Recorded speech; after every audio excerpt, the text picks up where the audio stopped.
lo que el Señor nos tiene hoy como el mensaje, ¿verdad? De esta, no sé si está, ¿se ve encendido el micrófono? Sí, ok. Disculpen que pida la ayuda de ustedes.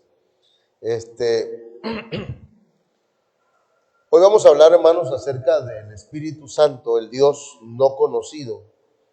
El Dios no conocido, hermanos, porque resulta que el apóstol Pablo, cuando llegó a un lugar de aquellos lugares donde había muchos dioses, y para cada dios había un altar, pero había un altar donde decía que ese altar estaba dedicado al Dios no conocido.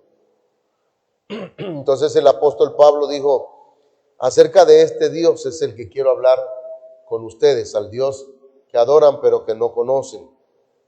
Entonces nosotros vamos a hablar esta mañana o esta tarde ya casi acerca de el Espíritu Santo, unos minutos, y oramos. Padre, en el nombre de Jesús, suplicamos, Señor, que tu Espíritu Santo nos ministre y nos hable, Padre eterno, que podamos tener claridad, Señor, en nuestra fe, en nuestra vida, Señor, acerca del Espíritu Santo.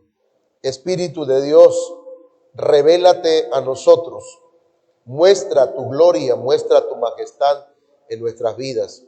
En el nombre poderoso de Jesucristo, dame palabra apostólica, profética, evangelística, pastoral y magistral. En el nombre de Jesús. Amén. El Espíritu Santo, hermanos, no es una fuerza activa, como dicen algunas religiones o algunas doctrinas. El Espíritu Santo es Dios. El Espíritu Santo es una persona divina.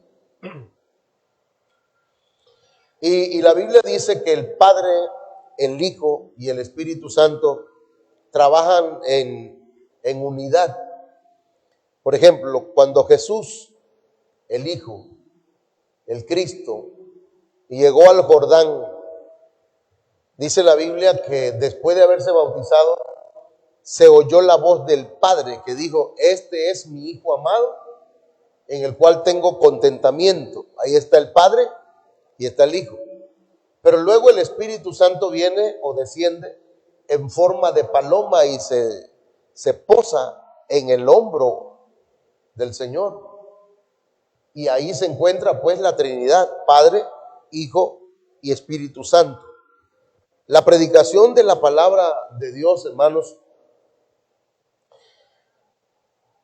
va acompañada, como dice la Biblia, ¿verdad? Cuando predicamos la palabra, cuando enseñamos la doctrina, el discipulado, dice: id y haced discípulos a todas las naciones, bautizándolos en el nombre del Padre, del Hijo y del Espíritu Santo. Entonces, ahí se encuentra pues la economía de Dios, la forma como se administra, hermanos, Dios. ¿Cómo administra? Por ejemplo, aquí vamos a hablar un poquito, nada más para introducir, ¿verdad?, la economía del Padre, del Hijo y del Espíritu Santo. ¿Cuáles son sus funciones? En dos o tres cosas que son necesarias que las veamos. Por ejemplo, en la creación. En la creación, la Biblia dice que en el principio creó Dios los cielos y la tierra. ¿Y el Hijo qué hacía? Porque San Juan capítulo 1, verso 1 dice que en el principio era el Verbo, y el Verbo era con Dios, y el Verbo era Dios. Por Él fueron hechas todas las cosas, y sin Él nada de lo que ha sido hecho hubiese sido hecho. Entonces Jesucristo es el Verbo. Amén. Ahí estaba la palabra. Y luego, hermanos, el Espíritu de Dios, dice Génesis capítulo 1, que se movía sobre la faz de las aguas. ¿Ok? Entonces ahí se encuentra la Trinidad, Padre, Hijo y Espíritu Santo. Pero el Espíritu Santo tiene una obra, también una función que desempeñar, hermanos, en la Trinidad. Le puse pues Espíritu Santo, el Dios no conocido, porque mucha gente desconoce la función del Espíritu Santo, que es importante, tan importante como la del Padre, como la del Hijo y el Espíritu Santo, ¿verdad? En la salvación, ¿cómo se administra el Padre, el Hijo y el Espíritu Santo? El Padre planeó la salvación por amor, porque de tal manera amó Dios, el Padre, al mundo. Pero luego dice que se entregó Jesucristo, se entregó proveyéndonos salvación. Jesucristo murió, fue sepultado, pero resucitó y está a la diestra del Padre intercediendo por nosotros. Esa es la función del Hijo. Y el Espíritu Santo, hermanos, vino para convencer de pecado, de justicia y de juicio. De pecado, hermanos, porque la humanidad necesita, hermanos, ser convencida de que su actitud está mal, es pecaminosa, que el hombre sin Dios tiende hacia el pecado. Pero de justicia, porque el hombre debe hacer lo correcto, debe hacer lo que es la voluntad de Dios. Y de juicio, porque, hermanos, en caso de no haber arrepentimiento, entonces viene un juicio de parte del Señor. Estamos hasta aquí más o menos entendiendo que el Padre, el Hijo y el Espíritu Santo tienen funciones importantísimas. Pero en cuanto al juicio, hermanos, el Padre, la Biblia dice, hay tres tipos de tribunales o de juicios. El primero, que va a ser al final, parece algo inverosímil, ¿verdad? Contradictorio. Pero el primero que voy a mencionar es el último, el juicio del gran trono blanco, donde va a ser juzgada toda la humanidad, pequeños y grandes, ricos y pobres. Todos van a ser juzgados ahí. Pero también está el tribunal de Cristo, que en el griego se le llama bema o bima, y es el tribunal de Cristo donde la iglesia va a ser juzgada. Eso va a ocurrir inmediatamente, hermanos, que ocurra el traslado de la iglesia o el arrebatamiento. Bueno, se le llama arrebatamiento, pero es el traslado de la iglesia a algún lugar específico donde el Señor va a juzgar, hermanos, a la iglesia. La iglesia va a ser juzgada en el tribunal de Cristo. La iglesia no va a ser juzgada juntamente con la humanidad, sino que la iglesia va a ser juzgada aparte. Y algunos van a ser aprobados y otros reprobados. Los aprobados serán llevados, ahora sí, al trono de la gracia, a la presencia del Señor, a las bodas del Cordero. Estoy hablando doctrina, pero mucho en poquito, rapidito. Entonces, y los que no van a ser regresados a las tinieblas de afuera, que las tinieblas de afuera es una alusión, hermanos, al día del Señor, a la tribulación, a la gran tribulación. Bueno, pero esto es acá. Y entonces está el juicio del Padre, el juicio del Hijo y el juicio del Espíritu Santo, que lo experimentamos personalmente en la Santa Cena. Cuando nosotros participamos de la Santa Cena, es un juicio o es un examen personal guiado por el Espíritu Santo. Porque en la Santa Cena nosotros nos juzgamos o nos examinamos a nosotros mismos. Eso ya lo hemos explicado, ¿verdad? Y ahí pedimos perdón por nuestros pecados.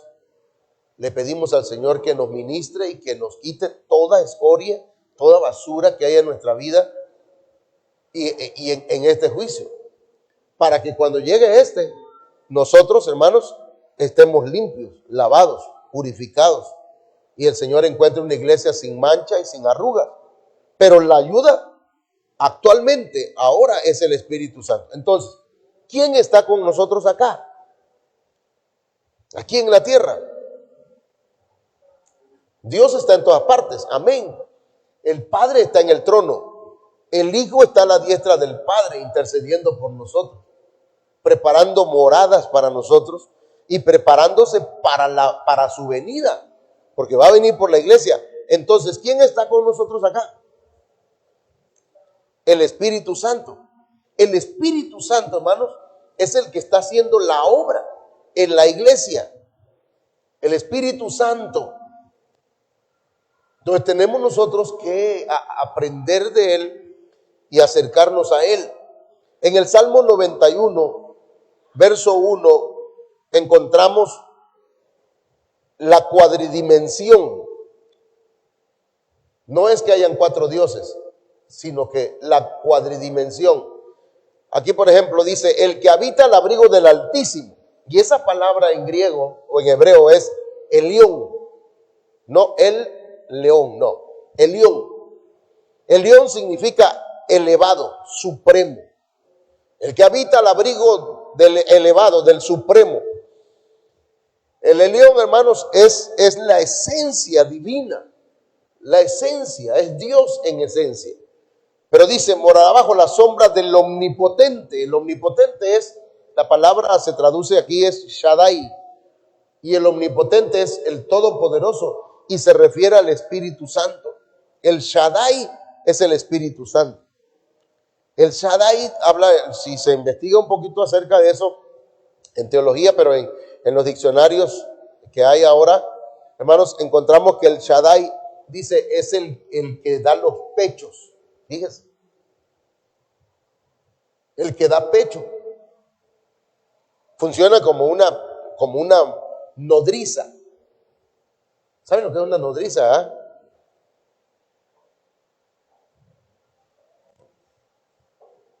Una nodriza, alguien que amamanta, cuida, protege. ¿Ok? Eso no significa que Dios es mujer. Estoy diciendo que es lo que significa. Ahora, diré yo a Jehová, y aquí aparece Jehová. Y Jehová es el Padre. Jehová en el diccionario Strong dice que es Jehová, autoexistente o eterno, el Padre. Diré yo a Jehová, esperanza mía y castillo mío. Está hablando del Padre. Y acá después dice, mi Dios en quien confiaré. Y esa palabra, Dios, es Elohim, Dios supremo, Jesucristo es el Hijo.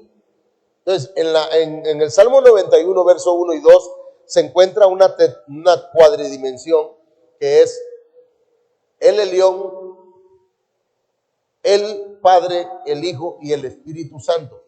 Pero el Elión es la esencia. Por eso Jesucristo dijo, el Padre y yo, uno somos. Y entonces nosotros como humanos decimos, ¿cómo?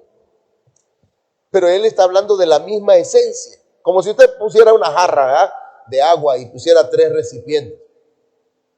Y le echara agua a los 3 recipientes. ¿Qué hay en la jarra? Agua. ¿Qué hay en esos 3 recipientes? Agua. Es la misma esencia, pero está en diferentes vasos. Bueno, es un ejemplo humano. Bueno, entonces vamos a hablar del Espíritu Santo, Dios, Espíritu Santo. Ustedes saben que cuando me pongo a estudiar la palabra del Señor, hago un esquema. Ese esquema se los envío al grupo para que usted lo tenga. Es un poquito extenso, pero esto es lo que vamos a estar hablando. No lo voy a leer, usted ya lo tiene, pero lo voy a ir desarrollando uno por uno. ¿Cuáles son las funciones del Espíritu Santo? ¿Qué hace el Espíritu Santo? Y es importante que lo sepamos, hermanos, para que todo aquel que cree y se apropia de estas cosas que el Espíritu Santo hace, va a ser bendecido. Amén. Entonces necesitamos conocer al Espíritu Santo. ¿Cuántos quieren conocerlo? Y hacer de Él, hermanos, verán, no solamente Dios, sino nuestro compañero del camino. Ok, Entonces, comenzamos. Esto no lo intente copiar, mejor pídalo y se lo mando como una imagen. Ya la mayoría lo tiene en el grupo de la iglesia.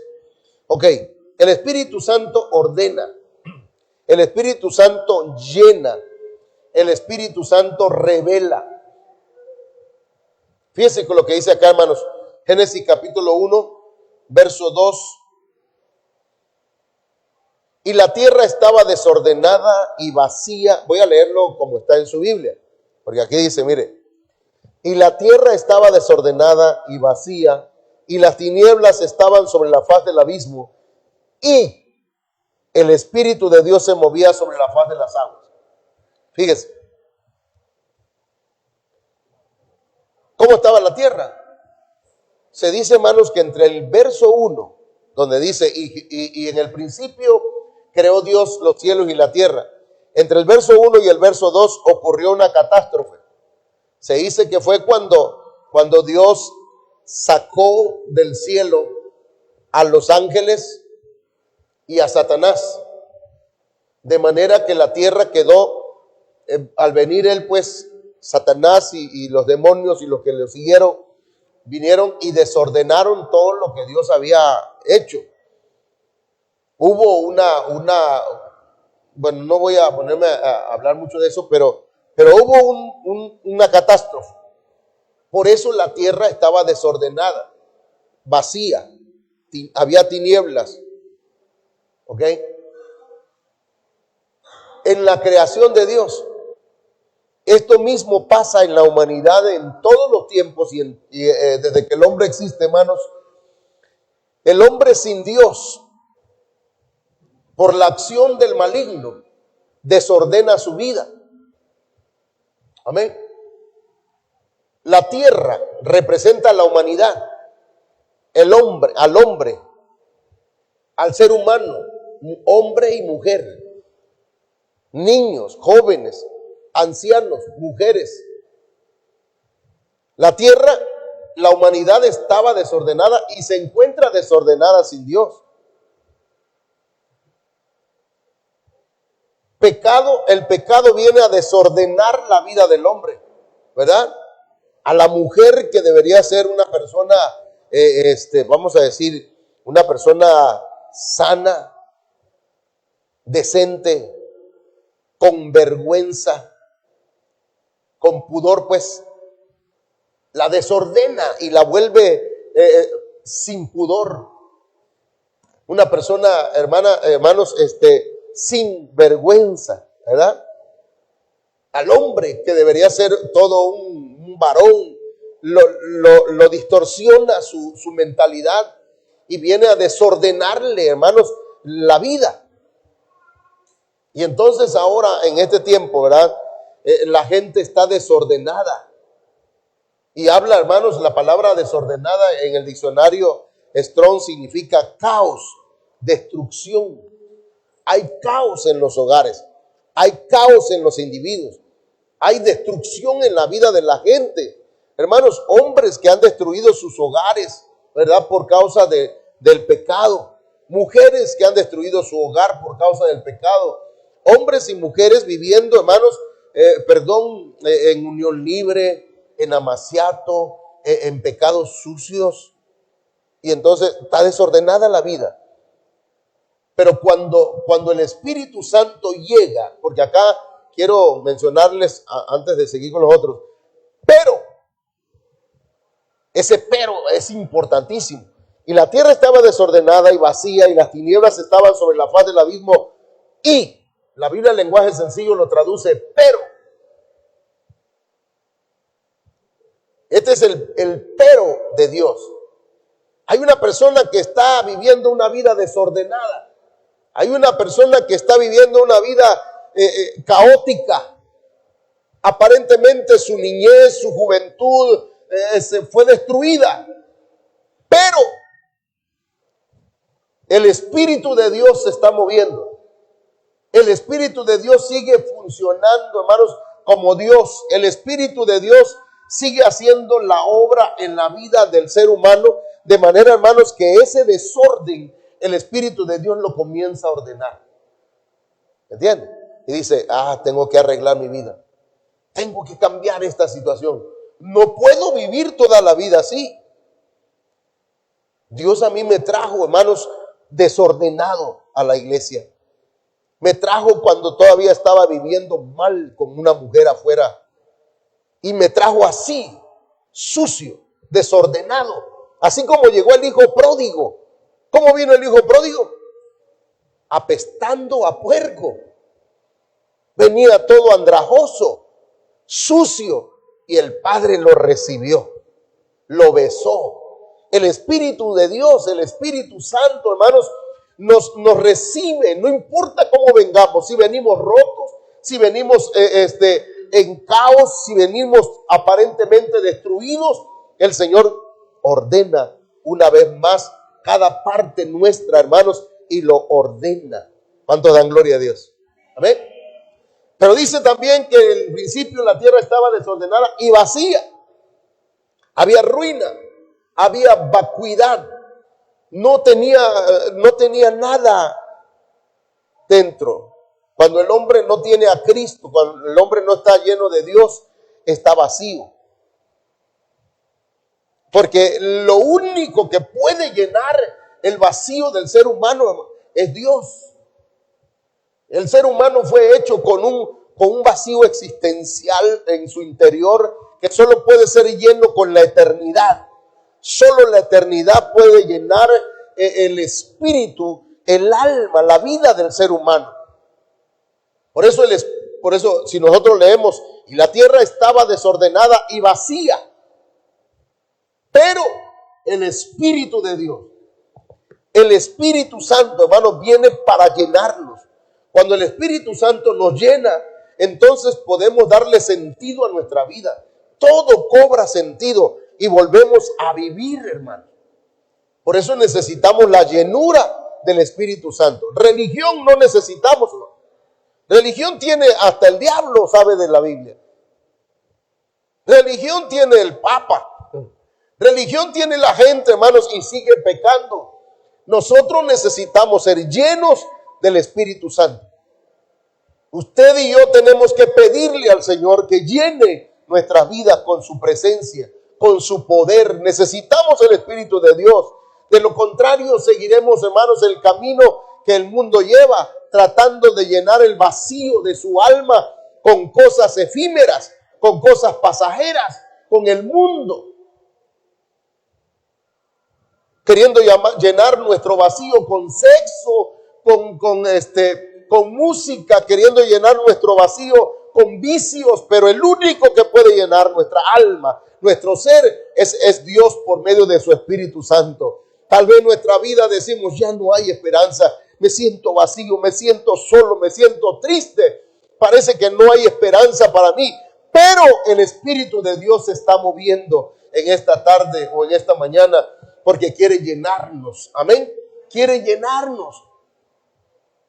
Pero dice luego, y la tierra estaba desordenada y vacía, y las tinieblas. Las tinieblas, hermanos, nos hablan de oscuridad. En el diccionario Strong, esa palabra tinieblas tiene que ver con miseria. Porque el mundo, la humanidad sin Dios, es miserable. La gente sin Dios vive muerta, hay muerte, ignorancia, tristeza, maldad. Eso es tiniebla. Si alguien tiene alguna de estas cosas, está viviendo en tinieblas. Tropieza con cualquier cosa. Tropieza en cualquier lugar. Y entonces canta la mujer aquella, tropecé de nuevo y con la misma piedra. Pero tropezó porque vive en las tinieblas. Porque el que mira, el que tiene sus ojos abiertos por la gracia y el poder del Espíritu Santo, hermanos, no tropieza, pues. Se mantiene en el Señor. Entonces, si estamos viviendo en tinieblas, si sentimos que nuestra vida es una vida miserable, si sentimos que nuestra vida estamos vivos, pero muertos espiritualmente. parecemos zombies, no nosotros pues, pero parece zombie la persona, va caminando. ¿Alguna vez ha visto gente caminando así por las calles? Oh, ¿qué? ¿Cómo estás? Adiós. Ni te volteó a ver porque su mente y su corazón andan quién sabe dónde. ¿Y qué? ¿Qué vas? ¿Qué es de tu vida? Nada. ¿Y para dónde vas? No sé. Ni siquiera qué estudia. No tiene rumbo, no tiene un fin, no tiene una meta. Está muerto. Dijo alguien por ahí, dicen, le echan la culpa a Martín Lutero, que dijo, no son muertos los que yacen en una tumba, sino que son muertos los que viven, pero tienen el alma muerta. Entonces, quien vive, hermanos, en ignorancia, no aprende, no quiere nada dice, sí creo en Dios, pero nada más, pero ¿quién es Dios? ¿Cómo es Dios? Ignora muchas cosas, todos somos ignorantes, hermano. Yo soy ignorante, yo no conozco cómo es que vuela un avión, y si no conozco cómo vuela un avión, pues en esa área soy ignorante. Pero debo conocer al Señor. Entonces debo acercarme a Dios. Y el Espíritu Santo vino a eso. A sacarnos, hermanos, de las tinieblas. A su luz, a la luz admirable de nuestro Señor Jesucristo. Amén.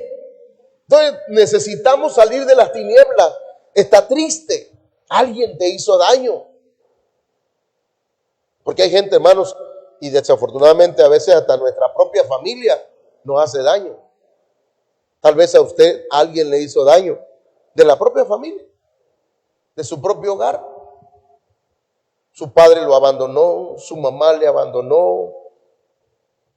Alguien de la familia le hizo algo que le dañó y está triste y no logra levantarse de eso. Las tinieblas han hecho presa de tu mente y de tu corazón y dicen, no hay luz que venga a hacer que mi vida brille de nuevo como cuando yo era un niño, una niña. Pero el Espíritu de Dios se movía.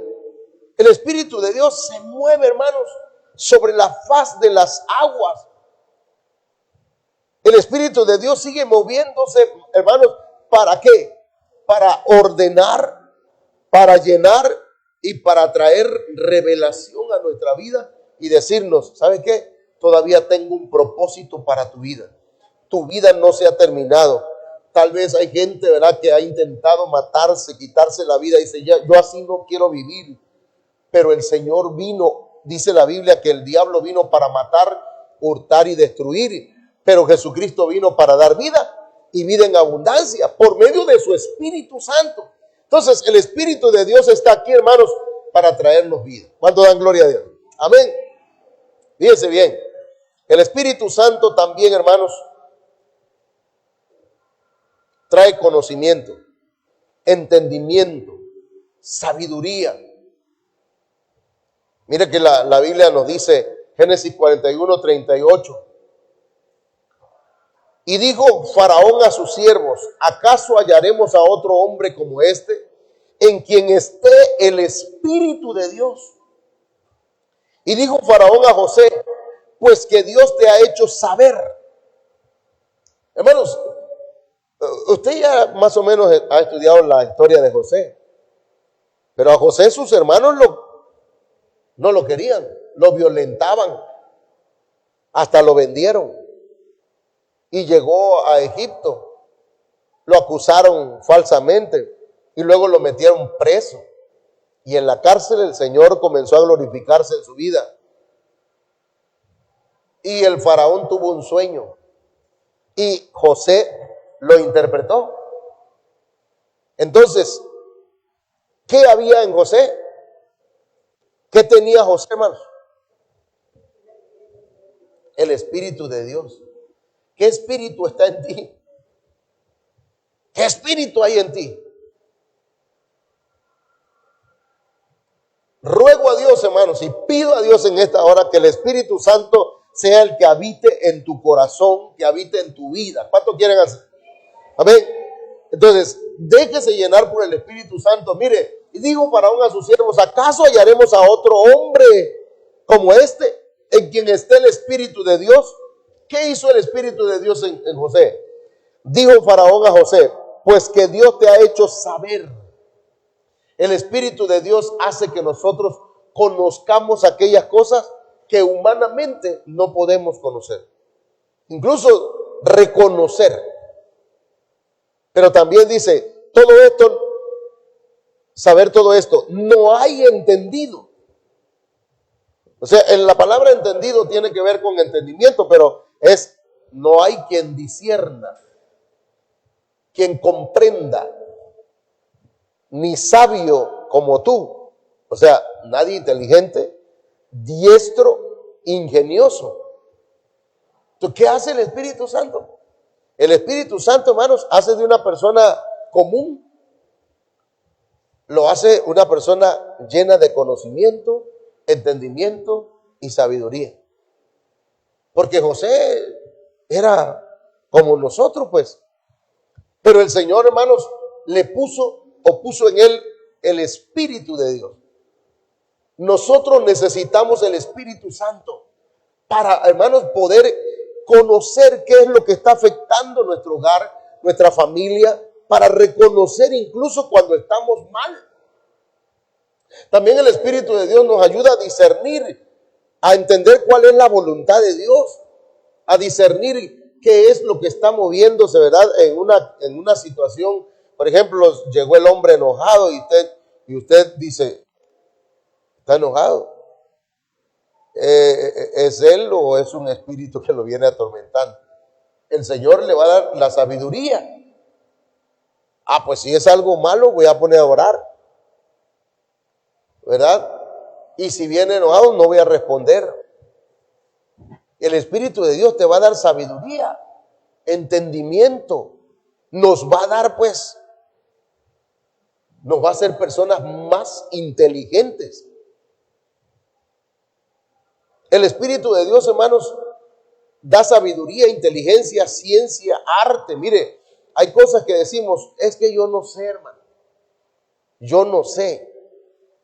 Nosotros no venimos sabiendo, pues. Sabe que yo tengo poco tiempo de conocer la computadora. A mí, yo ni sabía cómo se maneja esto. Pero mire, ¿quién es el que da la capacidad? Yo quiero estudiar, dice alguien, pero es que yo soy mero menso, hermano. No diga que usted es menso. No diga que usted es... No diga eso. Si puede. Mire cómo dice acá. Éxodo 31:2. Mira, yo he llamado por nombre a Bezaleel, hijo de Uri, hijo de Ur, de la tribu de Judá. Y dice, lo he llenado del Espíritu de Dios. Hermanos, el Espíritu de Dios le dio sabiduría. Y cuando busco, verán lo que significa esa palabra en el diccionario Strong, en el original, qué significa en el hebreo, esa palabra en sabiduría dice, yo le he dado buen sentido, le he dado experiencia. Lo he llenado del Espíritu de Dios en sabiduría y en inteligencia. Lo he hecho perito, tiene pericia, tiene prudencia, le he dado capacidad. El Espíritu de Dios, hermanos, puede capacitarnos. Ya yo le he platicado, ¿verdad? Que cuando yo estaba estudiando para maestro, pues. Y me enseñaron a preparar material y toda la cosa. En ese tiempo ni computadora sabía yo. Pero el pastor cuando me vio llegar dijo, este maestro lo vamos a poner a predicarle a los niños. Y cuando yo pasé, hermanos, a la parte del frente, había una mesita. Hermano, mis pies, mis piernas, mis rodillas eran gelatina. Me temblaba todo. Quizás hablé unos 5 o 10 minutos. Ya no hablé más, no pude. Porque no es con nuestra capacidad. Es con la capacidad que da el Espíritu Santo. Si usted, Dios le da palabras, si usted pasa aquí a dar remas, si usted pasa aquí a ministrar las ofrendas, es porque el Espíritu de Dios está en usted. Le ha dado sabiduría, inteligencia, y dice acá, en ciencia. El Señor nos da conocimiento por su Espíritu Santo. Nos hace doctos, expertos, y en toda arte.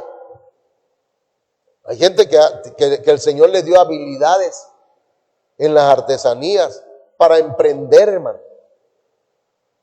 El Espíritu Santo no está ajeno a nuestro trabajo, ¿verdad? Los que oran a Dios y dicen, Señor, te pido que me des sabiduría, entendimiento, que me des capacidades para que yo realice este trabajo bien. Yo le aseguro que usted va a ser el mejor panadero, el mejor mecánico, el mejor doctor, el mejor en todo lo que usted emprenda. ¿Por qué? Porque el Espíritu de Dios está en usted. El Espíritu Santo, hermanos, habita en la iglesia.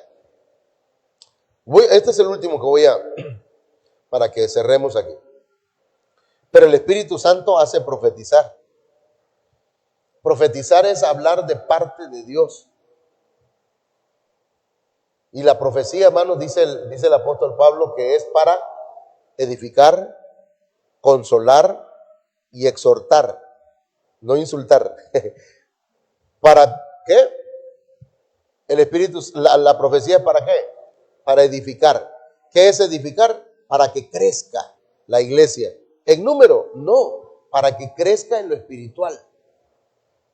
Para que crezca espiritualmente. Lo numérico va a venir después. Pero luego de eso, hermanos, ¿para qué más? La profecía es para edificar, para consolar. Alguien viene, necesita una palabra. Usted sabe que mientras estamos predicando o enseñando, dice la Biblia que en parte hablamos y en parte profetizamos. Entonces está hablando el pastor y dice, este me conoce algo. No, ni sabía si se peleó esta mañana con su esposo. Si le pasó algo, tampoco. Y entonces la palabra de Dios se cumple. La profecía es para consolar. Amén. No es para decirle, hermano fulano de tal, hasta por nombre. Tú estás en pecado y te vas a ir al infierno. Eres un hijo del diablo. Eso no es profecía, hermano. Eso ya es insultar a la persona y ya de plano condenarla. No, la profecía viene para consolar. Pecó, pero está aquí y dijo, Señor, perdóname. ¿Verdad? Y el Señor le habla, yo te he perdonado, he lavado tus pecados con mi sangre. Tienes oportunidad, continúa, sigue adelante. Entonces, hermano, el Espíritu Santo nos ayuda a profetizar para exhortar. La exhortación, hermanos, la gente lo entiende, algunos, como no investigan qué significa, piensan que es un regaño.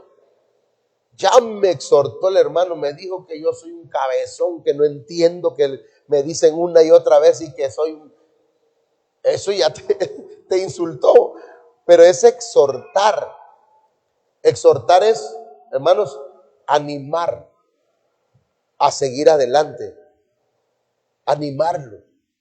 Caíste, levántate, tú puedes. Entonces, número 11:25, entonces Jehová descendió en la nube y le habló y tomó del espíritu que estaba en él y lo puso en los 70 varones ancianos. Y cuando posó sobre ellos el espíritu, profetizaron y no cesaron. Cuando vino el Espíritu Santo sobre ellos, profetizaron. Entonces, el Espíritu de Dios va a venir sobre usted en algún momento, si lo está pidiendo. Y a veces hay gente que ni lo está pidiendo y viene y lo bautiza, lo llena. Y cuando viene a ver, hermanos, comienza a profetizar. Así dice el Señor. El Espíritu Santo pone una palabra en su mente y en su corazón. Y empieza a decir, y hay hermanos que empiezan a llorar. Y dicen, gracias Señor por hablarme. Pero fíjense que aquí Dios le dijo a Moisés que iba a tomar del espíritu que estaba en él, que era el Espíritu de Dios, y lo iba a poner en otros ancianos, en líderes. Y resulta que habían dos, creo que uno se llamaba Eldad y el otro Meldad o Medad. Y esos dos no llegaron a la reunión, no vinieron al culto el domingo. Se quedaron cortando árboles. Algunos me avisaron, no crean. Entonces, sí me avisaron. Ese sí me avisó. Entonces, y dos precisamente que no vinieron, ¿verdad? No llegaron a la reunión y el Señor llenó con su espíritu a los que estaban en la reunión, pero resulta que a los que no vinieron también los llenó. Y empezaron a profetizar en el campamento allá donde andaban. Empezaron a profetizar y llega un muchacho y le dice a Moisés, Moisés estaba con Josué. Josué no se despegaba de Moisés. Y le viene alguien, ya ve que siempre hay un... ¿no? Y llega con Moisés. Moisés, allá hay dos que no vinieron a la reunión y andan profetizando. Y entonces Josué rápido le dice, Señor, Moisés, o pastor, no sé cómo le decía a Moisés, pero le dice, dile que dejen de profetizar. Prohíbeselos. Y entonces dice esto, pero él le respondió, no seas celoso ni envidioso. No seas celoso ni envidioso, dice la versión, traducción lenguaje actual. Ya quisiera yo que todo el pueblo de Dios recibiera su espíritu y profetizara. Yo quisiera, hermanos, que hoy no hubo profecía, ¿verdad? Sí ha habido. Pero hoy no hubo quien dijera, así dice el Señor. Pero que se levantara por acá la hermana María, ¿verdad? Así dice el Señor. Y empiece a hablar una palabra que edifica a la iglesia, que fortalece. Y luego otro hermano, y luego otro hermano. Porque la profecía edifica, la profecía consuela. Cuando es profecía de Dios, ¿verdad? Entonces hay que pedirle al Señor que Él nos use, pero primeramente que nos llene con su Espíritu Santo. Amén. Entonces, póngase de pie, mi hermano. Póngase de pie. Este tema, usted sabe que lo vamos a continuar mañana en la transmisión y el martes. Amén. Vamos a orar. ¿Cuánto quieren recibir la llenura del Espíritu Santo, hermano? Amén. ¿Quiere acercarse aquí? ¿Cuánto quisieran, Señor, lléname de tu Espíritu Santo? Yo necesito, Señor, que me llenes. Quiero que ordenes mi vida. Quiero que traigas, Señor, paz a mi corazón, que traigas a mi vida, Señor, entendimiento en el nombre de Jesucristo. Quiero que nos dé, Señor, sabiduría, que ordene nuestra vida. Comience a orar al Señor, dígale, Espíritu Santo, Espíritu de Dios, ven sobre nosotros esta hora. Espíritu Santo, ven sobre nosotros. Dígale al Señor, Señor.